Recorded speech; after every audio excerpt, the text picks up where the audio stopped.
বাইরে কি যাবো না, কাউরে কিছু বলবো না, না বললেও তো হয় না। ছেলেরা মেয়েদের ডিস্টার্ব করে, কিন্তু বর্তমান মেয়েরাও কিন্তু ছেলেদের ডিস্টার্ব করে। আমি এই কথাটা এই কারণেই বললাম, আমি ভিডিও তৈরি করছি, পাশ দিয়ে 3টা মেয়ে হেঁটে যাচ্ছে আর বলছে ইয়া কিয়া হওয়া, এ কিয়া হওয়া। এখন এই কথার যদি প্রতিবাদ করতে যাই তাহলে আমি হয়ে যাব ইপটিজিং এর মধ্যে পড়ে যেতে পারি।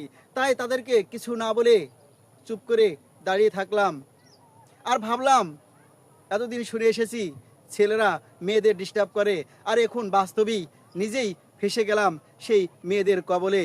মেয়েরাই ছেলেদের ডিস্টার্ব করে, কারণ সেখানে ছিলাম আমি একমাত্র ছেলে আর তারা 3টা ছিল মেয়ে। যার কারণেই প্রতিবাদ করতে পারি নাই, কারণ প্রতিবাদ করতে গেলেই ওখানে হয়তো যে কোনো ধরনের একটা সমস্যা হয়ে যেতে পারত। সেই সমস্যা যেন না হয় তাই কিছু বলা হয়নি। এবার আপনাদের কাছে প্রশ্ন রেখে গেলাম, কাজটা কি ভালো হয়েছে না খারাপ হয়েছে, আপনারাই কমেন্টসের মাধ্যমে উত্তর দিবেন। ধন্যবাদ সবাইকে।